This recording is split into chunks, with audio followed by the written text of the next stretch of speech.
variety of entertainment for Christmas with BBC One. Comedy with little and large. Wasn't it fun to play in the summer day? We felt so jolly. Muffy the Mule was playing the fool, and so was Noddy with the dolly. Dick Emery holds an underworld Christmas party. Let me get you a drink. What do you fancy? I don't suppose you got any meths. The inimitable style of Val Doonican. Christmas. That one time of year where we finally let off steam and put it all behind us. And to keep us entertained when we weren't opening presents or eating or drinking, the BBC and ITV used to pull out all the stops to provide proper Christmas entertainment. And it would be a ratings battle between the two channels. Sometimes they do Christmas specials of popular sitcoms, like On the Buses, Only Fools and Horses, and One Foot in the Grave. Even Blackadder got in on the act. The likes of the two Ronnies and Morecambe and Wise used to be masters at the annual Christmas special, and so was Stanley Baxter. Even the soaps and game shows threw their hats into the ring, and usually one-off specials that would become cult favourites. Or sometimes they just put a film on. James Bond always does the trick, especially on Boxing Day. However, for 4 Christmases between 1969 and 1973, the most successful British comedy film franchise at the time got in on the act, when they decided to dip their toes into the world of TV with 4 Christmas specials, with old friends and special guests bringing smut and sauciness to TV screens.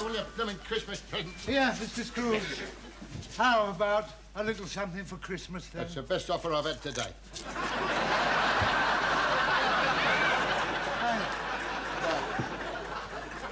That's my only means of support. Oh, well, you won't need that one, will you?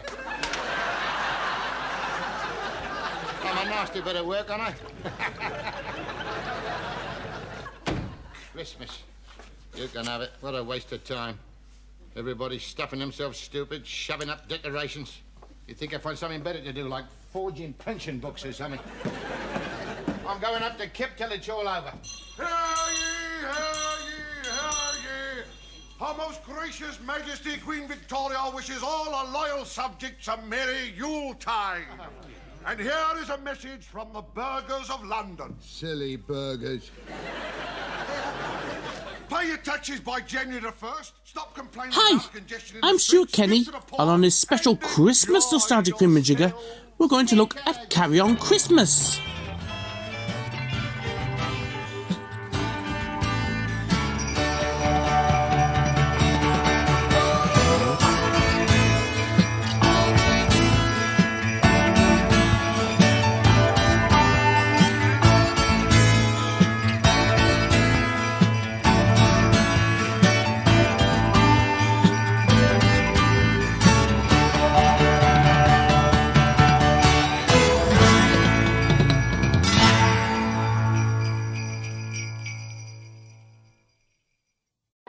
A knife for getting things out of a horse's foot. I've always wanted one of these. Medical. A farce. A criminal farce. Me. A flaming one. I'll tell you, mate. 2 of everything you should have 2 of and you're in. The Carry On films have been on the go since Carry On Sergeant in 1958, and they were still going strong a decade later. In 1969, they were raking it in with Carry On Camping and Carry On Again Doctor, with the previous film still doing well on cinema reruns. Carry On producer Peter Rogers and director Gerald Thomas had an offer from Thames Television to bring the Carry On team to the small screen with a Christmas special, which Rogers and Thomas cheerfully agreed to. They roped in long-time Carry On screenwriter Talbot Rothwell to write the script, which was subtitled The Ghosts of Christmas. They got Sid James, Terry Scott, Barbara Windsor, Bernard Bresslaw, Peter Butterworth and Hattie Jacques to appear. Only Kenneth Williams was sadly absent for the entire run.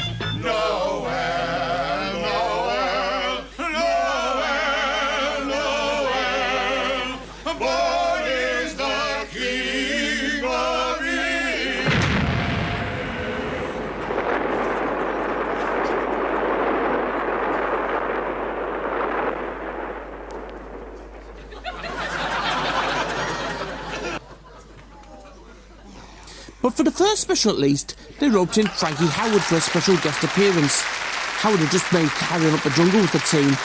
The special will be filmed in colour as well, as colour TV had just been introduced in full on British TV. Oh, greetings. Hey, I'll tell you one thing. That's the last time love will find that way.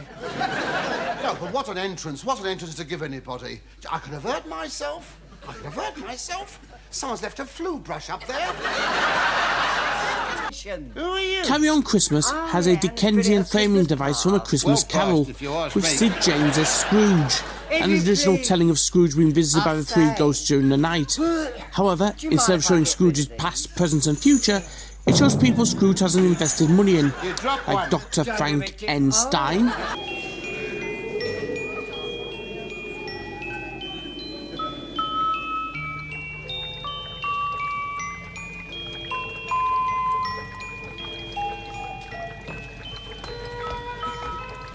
A curse on Ebenezer Scrooge! Why doesn't he give me the money to complete my experiment?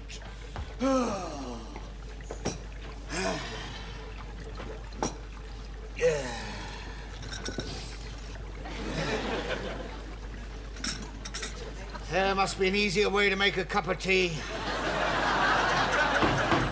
Oh, And the poet Robert Browning, Have a whiff, gal. There we are. as well as a retelling of Cinderella for the Christmas Yet to Come sequence. There's usual smut and sauciness, as it has the actors playing multiple parts throughout the stories, and they're definitely hamming it up as if it were a pantomime, especially in the Cinderella sequence where they all speak in rhyme. Darling, isn't it just divine? It's what they call the Aladdin line. I managed to get it from a sweet, dear little man in Carnaby Street.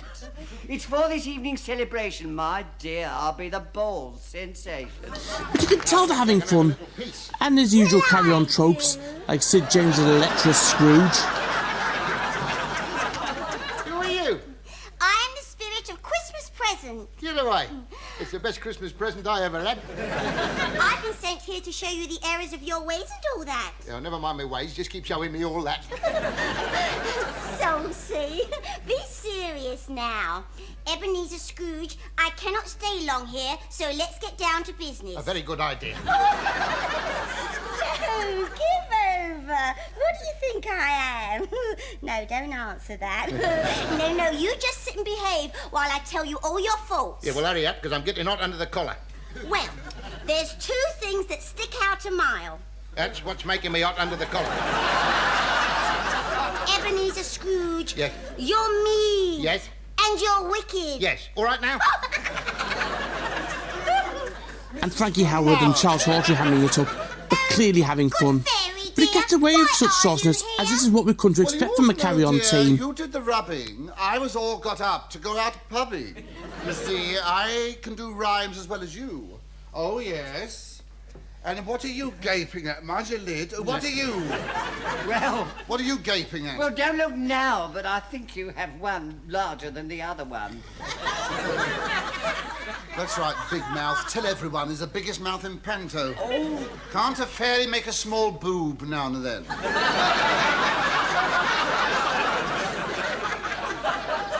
Have you never seen a fairy before? One such as you I've never seen. If you're the fairy, I'm the queen.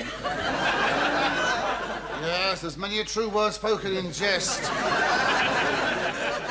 Carry On Christmas was a massive success when it was broadcast on Christmas Eve 1969, with 18 million viewers watching. Meanwhile, over on BBC One, there was the 9 o'clock news and an opera, The Merry Widow. They had no chance against ITV. It was such a success, Thames ordered another Christmas special for 1970, Carry On Again Christmas. But this would be a trouble production for a number of reasons. First, as you'll notice, it was in black and white. This is because of an industrial dispute over at ITV, over the technicians refusing to operate new coloured television equipment. Yes, it's all very trivial, but a number of productions at ITV got hit. Benny Hill, Budgie, Upstairs Downstairs, and this. Also, writer Talbot Rothwell was unavailable, as he was busy writing up Pompeii on the BBC. So he was replaced by Sid Collin and Dave Freeman, who'd worked on The Army Game and Blessed His House. Carry On Again Christmas follows the plot of Treasure Island, with Sid James as Long John Silver, Barbara Windsor as Jim Hawkins. Sister and I'd be a lot safer by covering up our identities. She wants to be a bit more careful the way she covers up your identity. And Charles Hawtrey as Blind Pew. Blind Pew! I've got dreaded black spot. I don't know where I caught it, I'm sure. It must have been off a rose bush. But despite the problems behind the scenes, it's still good to watch, with the team having fun with the material, even if the Christmas connection is a bit forced. It still did well when broadcast on Christmas Eve 1970, beating BBC One yet again, who had the news and a play.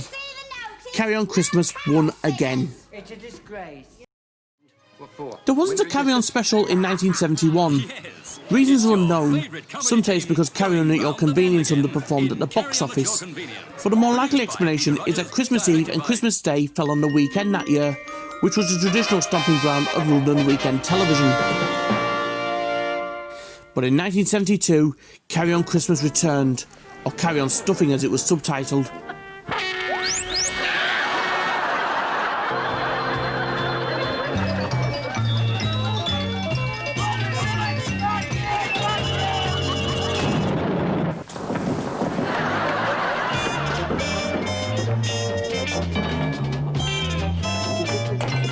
Which followed the format of the first Carry On Christmas, historical sketches based around one story, in this case a 19th century banquet. At the last special, there were problems behind the scenes. Sid James was unavailable as he was doing Bless This House at the time, and Charles Hawtrey wanted top billing. Producer Peter Rogers refused, and Hawtrey parted ways with the Carry On team for good. Jack Douglas, who started appearing in Carry On films around then, was brought in along with Norman Rossington to fill Hawtrey's parts. They got Talbot Rockwell back in to write it, but he had to bow out due to ill health.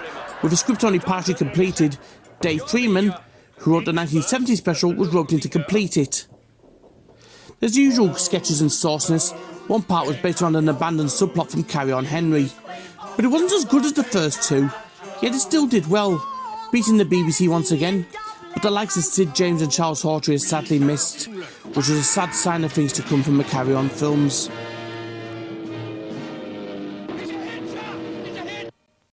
Here we go again with Sid James, Joan Sims,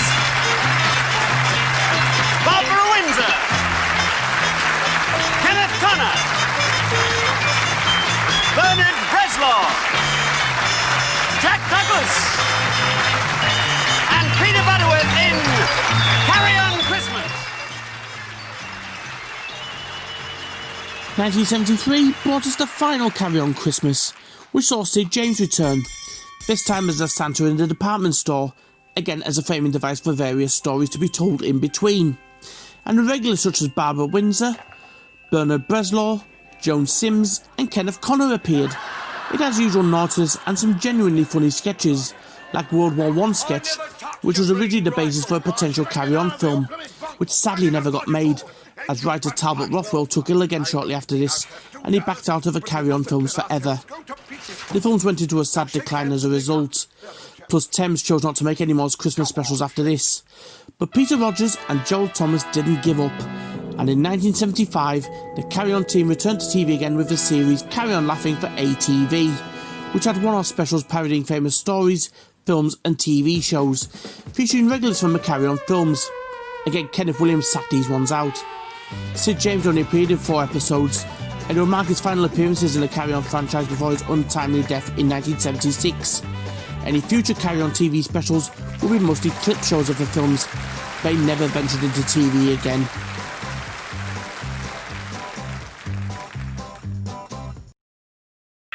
The Carry On Christmas special showcased the team letting their hair down and having a bit of fun for Christmas. They're basically doing pantomimes, with naughty puns and hamming it up. But it showed the Carry On formula could work on TV, although they did have their shortcomings in more ways than one, from the behind-the-scenes shenanigans to dodgy material on screen, like here with Barbara Windsor as a 13-year-old schoolgirl and Sid James being his usual self. You little soul. Well, I'm sorry, she doesn't mean it. She's only 13. Get away. Yeah, she is rather big for her age. You can say that again. It's not padding either. Some of the girls have to shove cotton wool down there, but I don't have to. Here, do you want to see? No, Daddy, Christmas does not want to see. Do you mind, madam? I can speak for myself. Now, what's your name, darling? Oh, here we go again. Virginia. And now Mum says we call her Virgin for short, and you say but not for long, all right?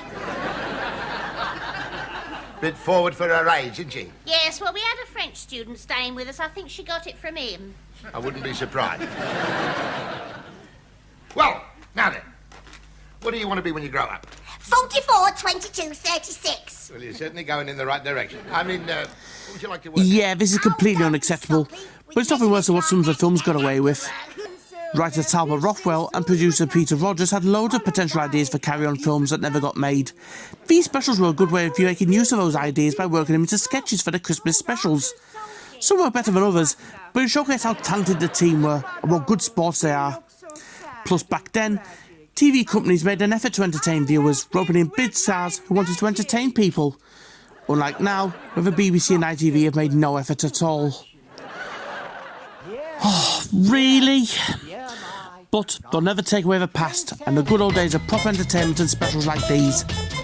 Merry Christmas, everybody. Here's hoping for a better 2021.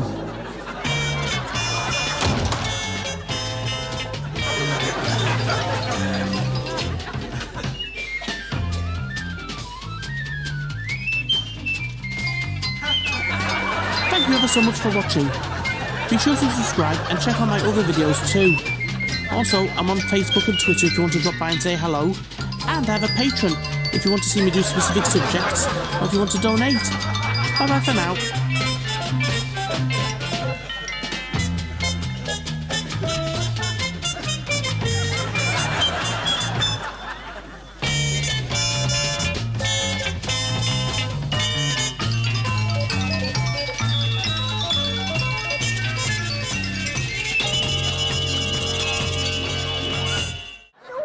But when you said you wanted to give it to me, I thought you meant my present.